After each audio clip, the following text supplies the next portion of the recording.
계속해서 자라면서, 낳고 자라면서 교회 틀 안에 있었던, 또 신앙생활을 오래 하셨던 분들이 우리 예담교회 거의 대부분인데, 찬양을 드리건 무엇을 하건 예수님의 이름이 안 나오질 않죠. 근데 지난주에 이제 우리 권위 친구들이 와서 예배드리다 보니까 예수라는 이름이 되게 걸림이 될 것 같다, 그렇게 생각될 것 같습니다. 그래서 예수라는 이름이 과연 무엇인가? 우리 예수님의 이름이 뭔지 아시나요? 뜻이? 뭐죠? 예? 뭐 막상 딱 얘기하려니까 뭘 말할지 긴가민가 하시죠?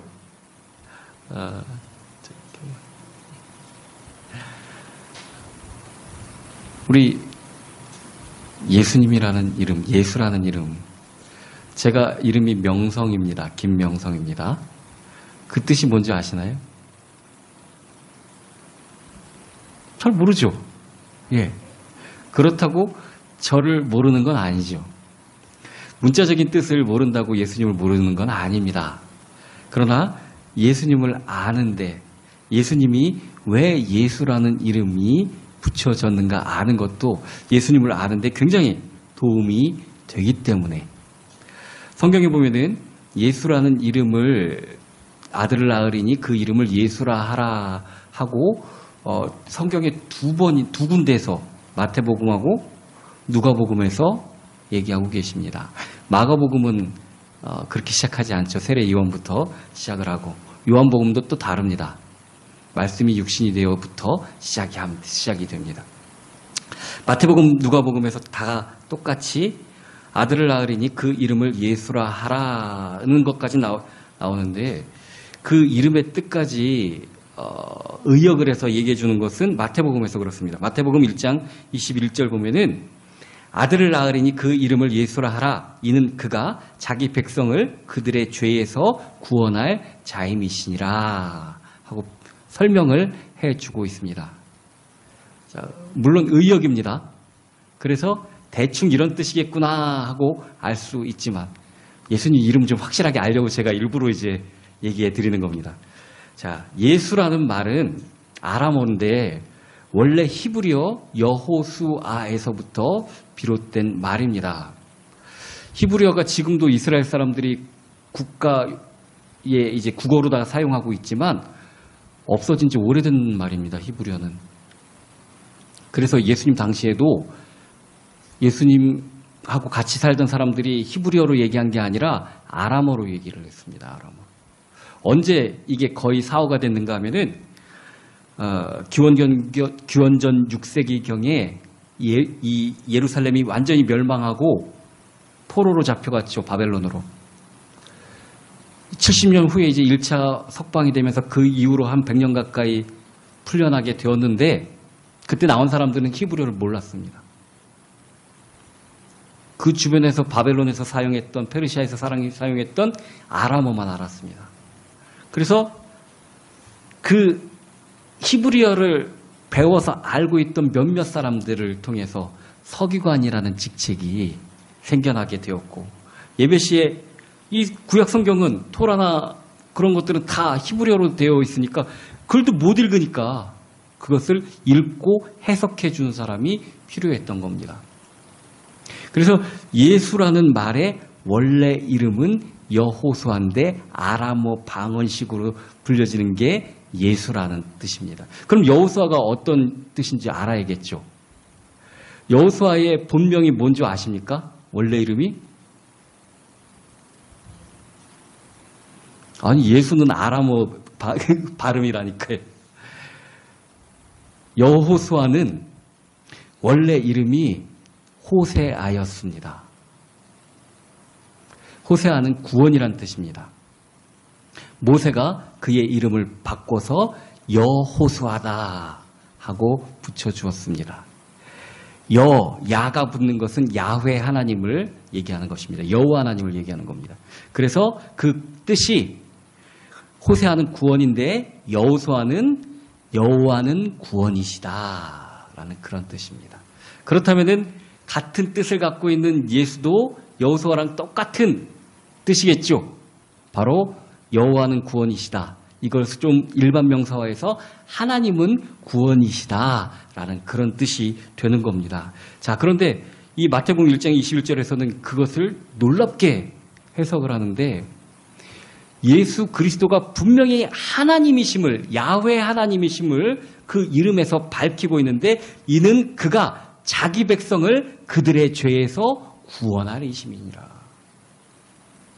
자, 자기 백성이라는 것에서 예수님이 여호와라는 하나님이라는 그 의미가 그 안에 함축되어 들어가 있다는 얘기입니다. 자, 우리 예수님에 대해서는 알아야 되겠죠. 그죠? 어디 가서 말을 할 때 예수님에 대해서는 알아야 되지 않겠습니까? 물론 이름을 아는 것이 그를 아는 것은 아닙니다. 그런데 예수님은 이름을 알면 다 압니다. 그 뜻이 그 안에 그렇게 다 들어져 있기 때문에 그렇습니다. 자, 오늘도 믿음에 관한 얘기로 시작을 하려고 합니다. 믿음 시리즈 세 번째 시간입니다. 첫 번째 7월 18일 날 믿음의 삶이라는 제목으로 첫 번째 믿음에 관한 설교를 했습니다. 한 율법사가 예수님 앞에 찾아와서 얘기를 하죠. 선생님, 내가 어떻게 해야 구원을 얻겠습니까? 뭐 예수님 모르겠습니까? 그 사람이 율법교사인 것도 다 압니다. 자, 성경에는 어떻게 하면 구원받느냐고 써있고 너는 그걸 어떻게 생각하니? 하고 물어보십니다. 기가 막히게 잘 알고 있습니다. 함축적인 의미를 정확하게 꿰뚫고 있었습니다. 쉐마라든지 그런 걸 갖다 쭉 얘기한 게 아니라 마음을 다하고 성품을 다하고 이 목숨을 다하여 내 주 하나님을 사랑하라. 그리고 내 이웃을 내 몸과 같이 사랑하라. 정확하게 알고 있었죠. 예수님이 뭐라고 말씀하시죠? 그대로 행하라. 그러면 구원을 받을 것이다. 자, 믿음의 삶은 하나님의 말씀을 아는 대로 행하는 것이 믿음의 삶이라고 말씀해주고 계십니다. 믿음은 정말 지식에 관한 문제, 또 아는 것에 관한 문제가 아니라 행함에 대한 문제입니다. 그러니까 잘 보이기 위해서 내 이웃이 누구입니까? 이웃을 사랑하라니까. 나쁜 놈들이 이웃이 되면 안 되지 않겠습니까? 이웃도 좀 구분을 해줘야 되지 않겠습니까? 아무하고나 이웃 되면 안 되지요?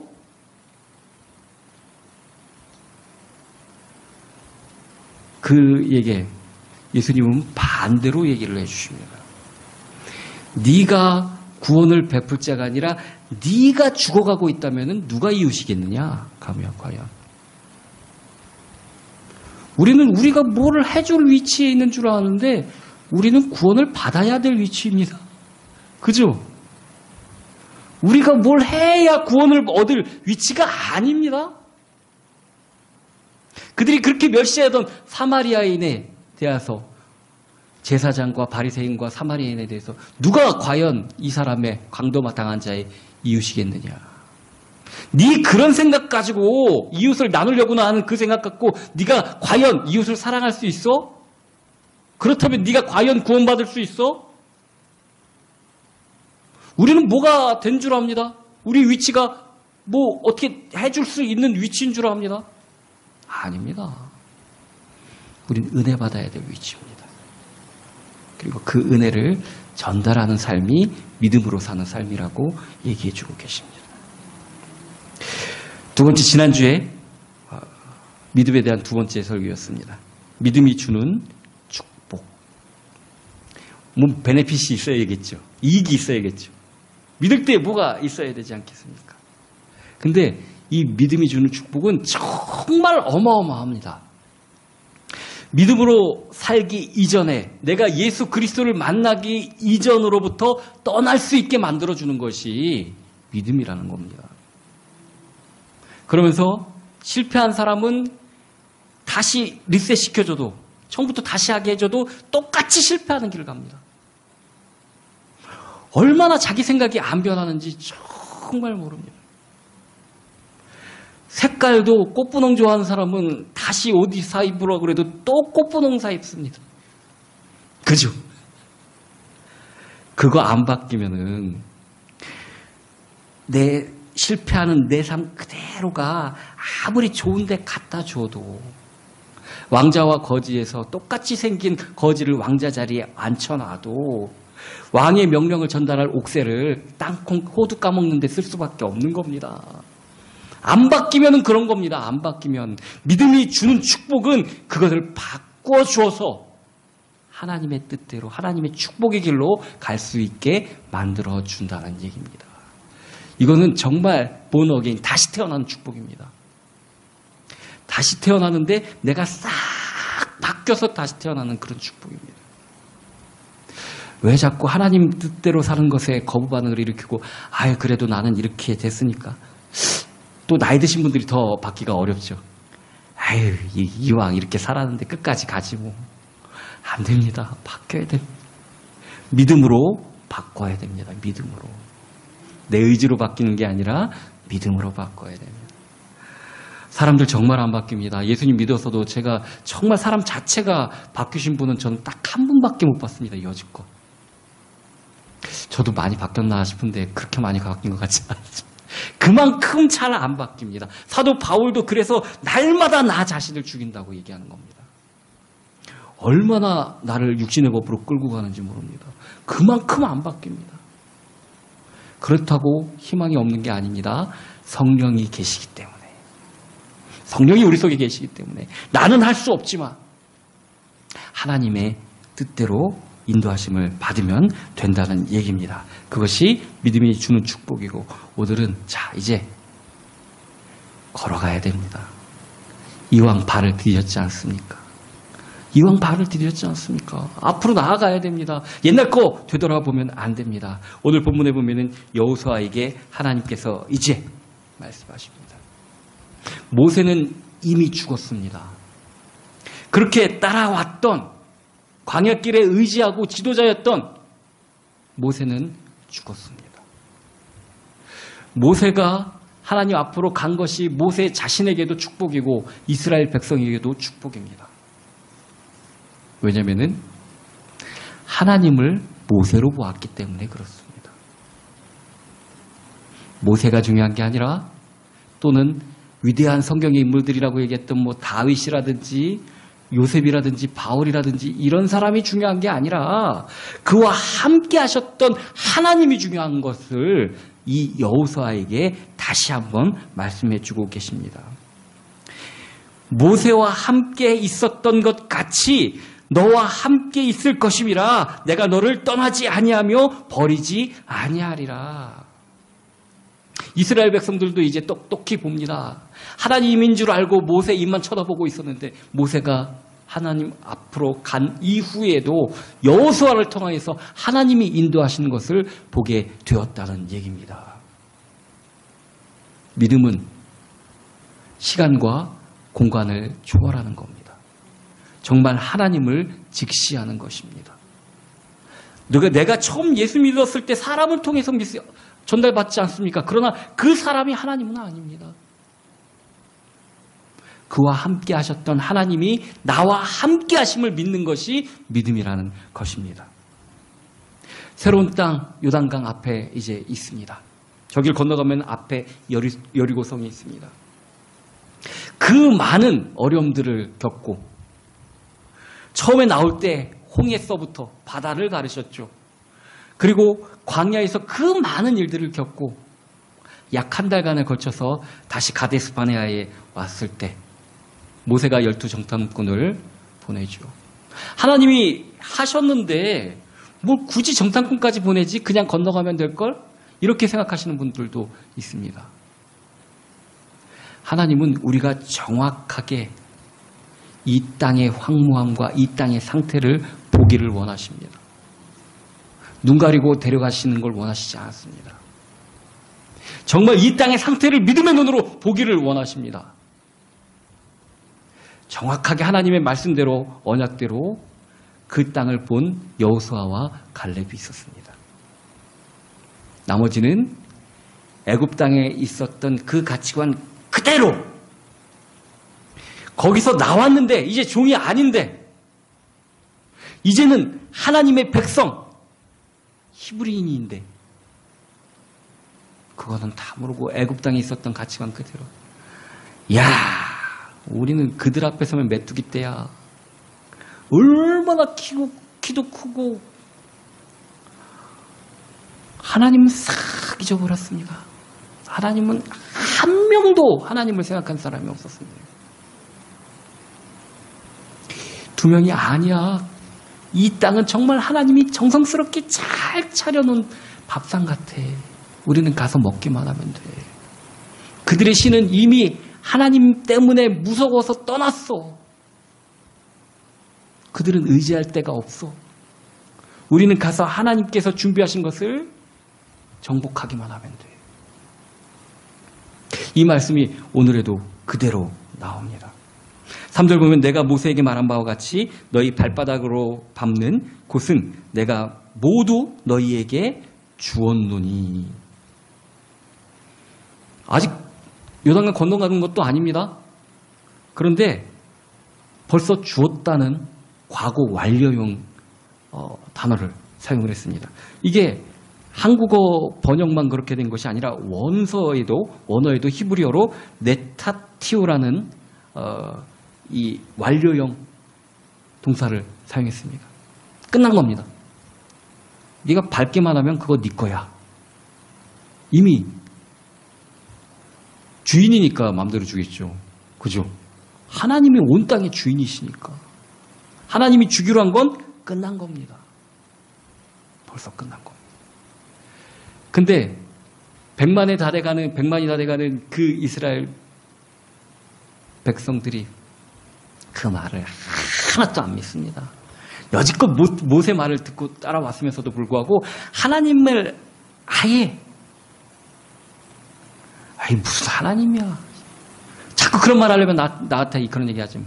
이런 것처럼 정말 여호수아와 갈렙의 말을 하나도 자꾸만 이렇게 승질난다고 돌로다가 쳐서 죽이려고까지 합니다. 아니 하나님이 구원해 주셔서 떠나고 홍해 갈라졌다고 그렇게 찬양을 불렀던 사람들이 어떻게 하나님 얘기한다고 승질을 내면서 돌로 치려고 합니까?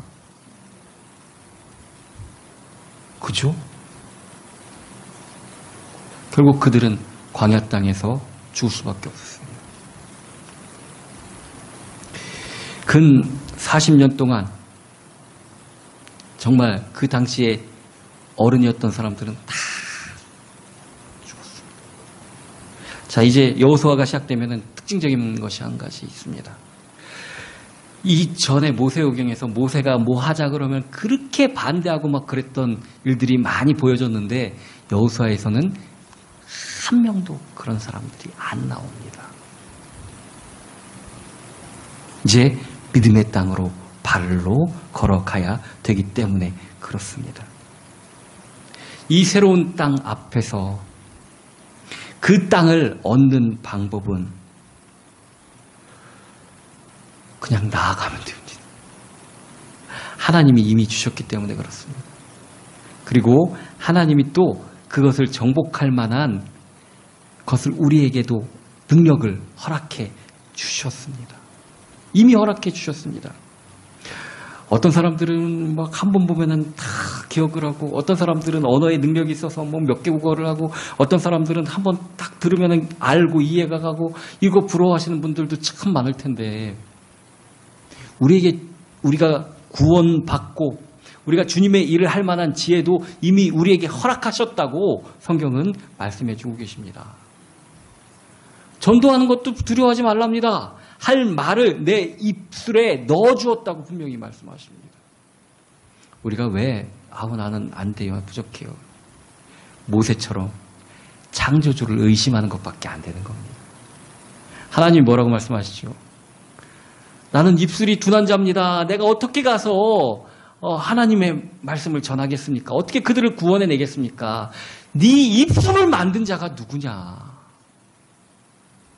하나님한테 변명할 거리는 우리는 한 가지도 없습니다. 우리가 그 길을 걸어갈 수 있도록 새 땅을 정복하도록 하나님은 우리에게 모든 것을 허락해 주셨다고 분명히 약속해 주고 계십니다.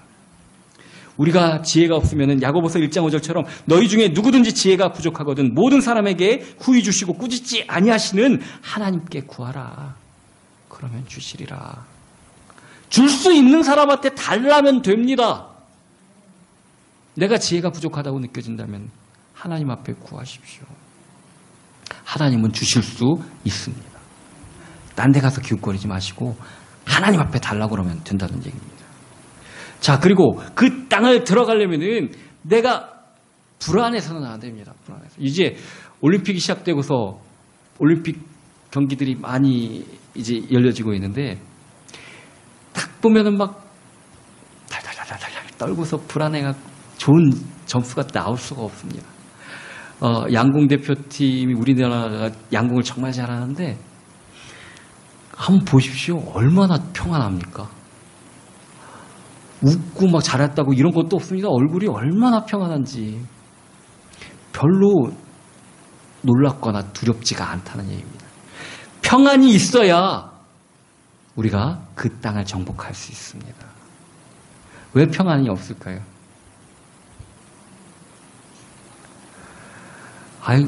우리 아버지가 대통령이면 어디 가도 별로 평안하겠죠. 근데 나 혼자 있다고 생각하니까 두려운 겁니다. 요한복음 14장 27절 예수님이 우리에게 말씀하십니다. 평안을 너희에게 끼치노니 곧 나의 평안을 너희에게 주노라. 너희에게 주는 것은 세상이 주는 것과 같지 아니하니 너희는 마음에 근심하지도 두려워하지도 말라. 예수님이 함께 하시는 그 평안이 우리에게 있어야 됩니다. 그리고 그 평안은 우리에게 주셨다고 예수님은 벌써 말씀해 주고 계십니다. 줬는데 자꾸 없는 줄 알고 달달달 떨고 있는 겁니다. 옛날에는 이제 기차를 타면은 지나다니면서 이제 표 달라고 그래갖고 찍어주죠. 번칙으로 또 찍어줍니다. 표 없으면 사람 들어오면 어떡합니까? 어떡하지? 저쪽 화장실인데 숨어 있다가 뭐 그럴 것 아닙니까? 근데 표가 있습니다. 사서 넣어줬습니다. 근데 표 없는데 어떡하지? 그러고 있는 겁니다. 우리가. 예수 믿는 자에게는 예수님의 평안이 우리에게 있는 게 정상입니다. 표 있습니다. 안 쪄라도 됩니다. 떨지 않아도 됩니다. 그리고 이 땅을 얻는 방법 세 번째는 자유가 있어야 됩니다. 우리가 누가 시키는 대로 노예 상태로 들어가는 거 아닙니다. 그 땅을 소망하는 그 내 마음의 자유로 들어가는 겁니다. 그죠? 누가 시켜서 하는 건 내 거 아닙니다. 그 아이들이 오해하는 것이 아무리 말해도 나중에 나이 먹어서 내가 그때 엄마 아빠 말 들을 걸 할 때 그때 깨달아지는 거지. 얘기할 땐 잘 못 듣습니다. 공부해라. 공부하면은 네 조라고 하는 거다. 네 거다. 근데 이 말이 안 믿겨집니다. 꼭 선생님하고 부모들 위해서 하는 것 같습니다. 그래서 자유하지 못합니다. 그러면 눈치 보게 되죠. 정말 세상에 미련한 짓이 하는 척하는 사람입니다. 공부하는 척하는 사람.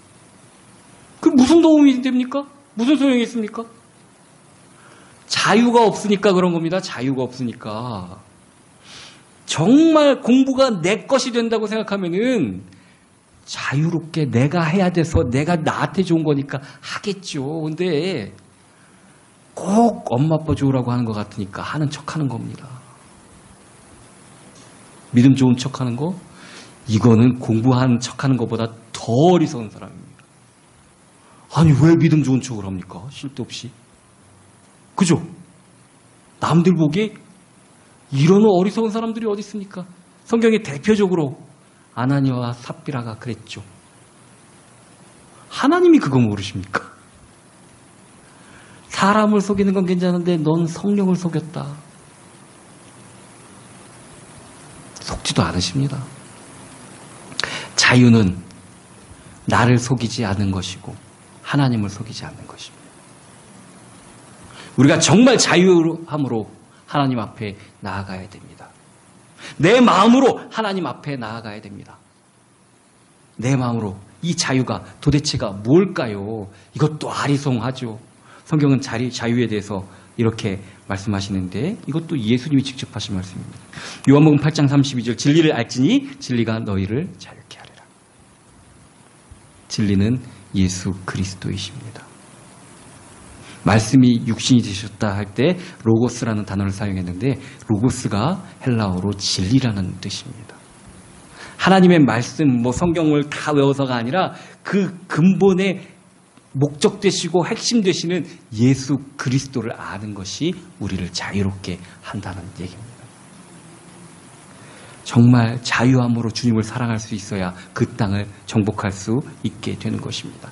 남들 보기에 이렇게 해야 될 것 같아. 내가 그래도 장로인데, 내가 그래도 목사인데, 내가 그래도 권사인데, 사모인데 이거 아무 소용없습니다. 남들이 뭐하라 하든 나는 주님을 사랑합니다. 그것이 자유롭게 되는 사람이라는 것입니다. 하나님은 우리에게 말씀하십니다. 계속해서 말씀하시죠. 그 땅을 얻는 방법에 대해서 하나님께서 이미 지혜와 평안과 자유를 우리에게 허락해 주셨고 그것을 가지고 나아가야 되는데 어떻게 나아가야 되는가? 다른 거 하지 말고 강하고 담대해라. 마음을 강하고 담대해라. 어떻게 보면은 요단강 앞에 있는 이 상황이 홍해 앞에 서 있었던 그 40년 전의 상황과 비슷하게 느껴질 수도 있습니다. 그런데 백성들의 상태가 전혀 다릅니다. 그때 백성들은 뒤에서 애국 군사들이 쫓아오고 양옆으로는 계곡의 산들이 높아서 올라갈 수도 없고 앞에 바다가 있는데 도대체 우리를 저기서 죽이려고 했느냐고 모세를 그렇게 원망을 했는데 그런데 이제 우리가 여호수아를 쭉 보면 아는데 요단강을 건너갈 때도 아무도 원망하는 사람이 없습니다. 오직 하나님께서 여호수아에게 한 그대 말씀하신 대로 언약궤를 맨 제사장들이 걸어갑니다. 이거 참 제사장들의 역할이 좀 크기도 큽니다. 하나님의 언약 붙잡고 하나님 말씀 붙잡고 나가는데 이거 쭉 밀려서 빠져주고 어떡합니까? 그죠? 뒤에 가는 백성들이 앞에 가니까 그거 보고 따라가는데 맨 앞에 선 제사장들은 근데 하나님의 말씀은 될까 말까가 아닙니다. 반드시 이루어집니다. 반드시 이루어질 수밖에 없습니다. 그것이 하나님의 말씀이기 때문에 그렇습니다. 그래서 이제 3장 여호수아 3장 15절에서 16절 보면은 제사장들의 발이 물가에 잠기자 곧 위에서부터 흘려내리던 물이 그쳤다고 말씀해 주고 계십니다. 말씀 그대로 발로 밟으니까 갈라졌다. 그렇게 말씀하고 계십니다. 자, 거기서 발로 밟는 것에 대한 것. 오늘 우리가 읽은 부분. 3절 내가 모세에게 말한 바와 같이 너희 발바닥으로 밟는 것은 모두 내가 너희에게 주었노니. 계속해서 말씀드리지만 믿음은 하나님의 언약대로 앞으로 나아가는 것을 의미합니다. 다 이미 줬는데 네가 안 밟으면 그거 네 땅 아니라는 겁니다. 약속을 믿고 발바닥으로 밟고 나아가야 됩니다. 우리는 안 그러죠. 누워서 해주기를 바랍니다. 누가 끌고 가주기를 바랍니다. 그러면 안 됩니다. 우리가 발로 밟고 나아가야 됩니다. 그러기 위해서 마음을 강하고 담대하게 먹어야 됩니다. 하나님의 약속을 어떤 누구도 깰 수가 없습니다. 하나님의 약속은 반드시 이루어집니다. 우리가 주님을 믿고 나아가는데 걸림돌 같아 보이는 것. 아니, 왜 시험을 보는데 꼭 주일날 시험을 봐야 돼? 또 얼마나 장애들이 있습니까? 이런 것들을 꼭 내게 너무 그렇게 광신도처럼 그렇게 해야 되나? 안 해도 됩니다. 그런데 하나님은 보시죠. 그 믿음의 상태를. 내가 무엇보다도 주님의 언약을 믿고 나아갑니다. 이건 다른 사람 보이기 위해서가 아니라 내가 그것이 가장 좋은 것으로 알기 때문입니다. 발로 밟고 나갈 수 있어야 됩니다. 저 앞에 강물 같아 보이지만 하나님의 말씀 앞에서는 아무것도 아님을 믿고 나아갈 수 있어야 됩니다. 그것이 믿음입니다. 더 유속도 안 세고 폭도 좁은데 가서 갈 수도 있습니다. 어쨌든 들어가면 될 것 아니겠습니까? 그러나 하나님의 언약 믿고 앞으로 나아가야 됩니다. 언제나 내 믿음을 시험하는 요단강 홍해는 있습니다. 항상 있습니다. 그때마다 뒷걸음칠 겁니까? 한 바퀴 더 돌려서 40년 더 돌리면 어떡하실 겁니까? 앞으로 나아갈 수 있어야 됩니다. 담대하게 내가 너와 함께 있는 것이 아니냐. 세상 사람들 위목 두려워할 필요 없습니다. 하나님이 함께 하심이 다입니다. 하나님이 함께 하심을 믿고 앞으로 나아가야 되는 것입니다. 얼마든지 죽기 직전까지 우리 앞에 홍해 같은 거, 요단강은 얼마든지 올 수 있습니다. 그러나 믿음이 있다면 그거는 아무것도 아닙니다. 상황이 아무리 바뀌어도 그건 소용없습니다. 그런데 우리가 겁먹고 두려워한다면 거기서 항상 뒷걸음질 친다면 항상 다시 돌아가야 돼요. 하나님 우리 포기하지 않으시거든요. 당신 백성 포기하지 않으십니다. 그 믿음의 성장되는 길을 다시 우리가 강하고 담대하게 마음을 먹고 나가야 됩니다. 어차피 한 번 삽니다. 두 번 사는 거 아닙니다. 주님 믿고 나아가면 되는 것입니다. 두 번째 7절에서 8절 말씀 보면은 오직 강하고 극히 담대하여 나의 종 모세가 명령한 그 율법을 다 지켜 행하고. 강하고 담대하는 건 또 나옵니다. 그런데 뒷부분에 좀 달라지죠. 말씀을 다 지켜 행하라. 누구의 말씀이요? 하나님의 말씀을. 말씀에 순종하라는 얘기입니다. 아이들한테도 뭐라고 얘기를 하는데 들은 척도 안 하면 속에서 열불이 나죠. 아니 계속 몇 번을 얘기했는데 어디에 해봐봤어. 언제 그런 얘기를 하셨어요? 눈 동그랗게 뜨고 쳐다보면 속에서 열불이 나죠. 이미 하나님께서 우리에게 다 말씀하셨습니다. 이거 나한테는 말씀 안 해주셨는데요. 이렇게 하시는 분은 아시죠? 다 말씀하신 거. 근데 들은 척 안 하셨죠? 솔직히. 말씀에 순종해야 됩니다. 말씀에 순종해야 돼요. 내가 나의 육신의 편함과 내 생각의 안녕을 위해서 요건 잠깐 미뤄두는 게 결코 나를 도와주지 않습니다. 하나님의 말씀에 순종해야 됩니다. 하나님이 나의 주인이십니다. 하나님 말씀에 순종해야지 자꾸 예전에 내 육을 위해서 따라갔던 거 그런 걸 아직까지도 계속 곱게 간직하고 살면은 안 됩니다. 우리 주님 앞에 시집 왔거든요. 근데 옛날 애인이 준 걸 곱게 싸갖고 남편이 뭐라고 할 때마다 그 말씀은 안 들리고 이 사람 좋았는데 그러고 있으면 되겠습니까? 그러고 있으면 안 됩니다. 사도 바울도 날마다 자기를 끌고 가는 육신의 법 앞에 있지만 그것을 죽여야 된다는 것을 알고 주님 앞에 무릎 꿇어야 되는 것입니다. 옛날 것은 나를 죽이는 것입니다. 애굽 땅에서 종살이 할 때가 좋았다고 얘기하는 것 같이 어리석은 것입니다. 영원한 멸망과 죽음으로 이끌고 가는 내 육신의 내 정욕의 그런 것들을 끝까지 좋은 것처럼 꼭 싸매고 있으면 안 됩니다. 그것을 내어버려야 됩니다.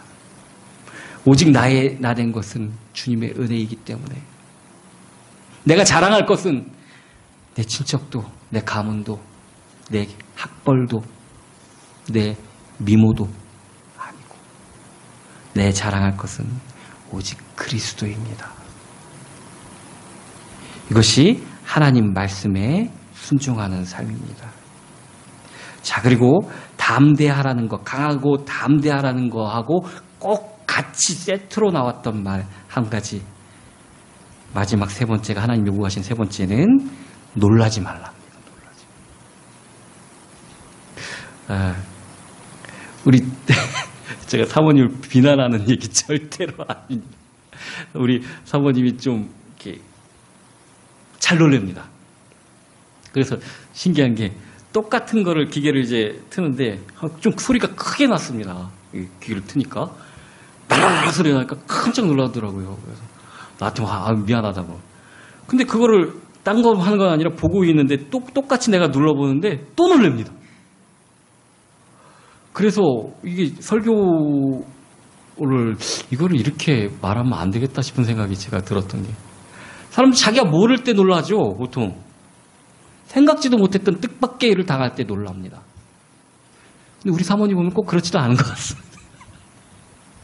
이 놀라는 이유는 내가 책임지고 사는 사람이 놀라는 삶입니다. 진짜 막 6.25 전쟁이 일어나갖고 막 피난민들이 숨어서 가고 막 그럴 때도 엄마 품에 안긴 아기는 지금 상황이 어떤 상황인지도 모르고 지 맘대로 안 놀래죠. 울고 몰고 다 합니다. 그죠? 우리는 하나님과 함께 하는데도 잘 놀랍니다. 내가 어떻게 될 줄 알고. 놀라지 말라는 얘기는 더욱더 하나님을 굳게 붙잡으라는 얘기입니다. 눈앞에 가나안 땅이 또 여리고성이 얼마나 굳건해 보이고 저걸 무슨 수로 우리가 이겨. 뭐 대포가 있어, 공성전할 수 있는 무기가 있어. 저걸 무슨 수로 무너뜨려. 놀랐다. 그럴 필요가 없습니다. 하나님은 그냥 무너뜨리십니다. 우리 눈에 보이기에 정말 놀랍고 크고 그런 것들 하나님 보시기엔 정말 아무것도 아닙니다.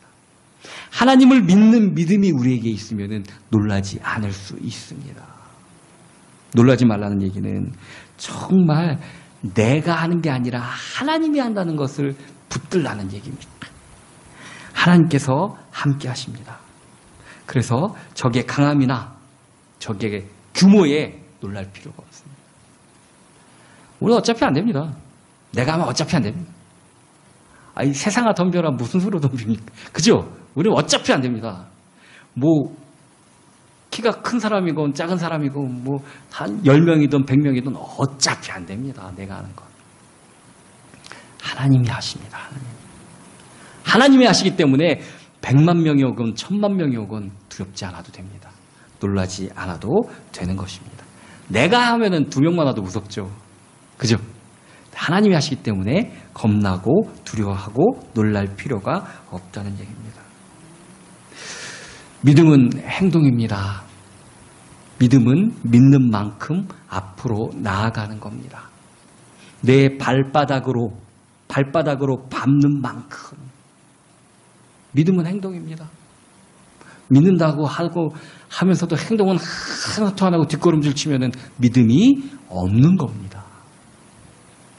믿음도 구하면 됩니다. 하나님한테 달라고 그러면 됩니다. 정말로 하나님은 우리와 함께 하시겠다고 약속하십니다. 너를 낳은 내 부모는 너를 버릴지라도 나는 절대로 너를 버리지 않겠다고 약속하셨습니다. 주님을 믿고 앞으로 한 걸음 나아가면 되는 것입니다. 언제나 항상 나는 할 수 없습니다. 어렸을 때는 할 수 있고 지금 나이 먹어서 못하고 아닙니다. 내 리즈 시절 전성기 때도 나는 못합니다. 언제나 나는 못합니다. 그러나 주님은 언제나 할 수 있습니다. 주님을 믿고 나가는 저와 여러분이 되기를 예수 그리스도의 이름으로 축원합니다.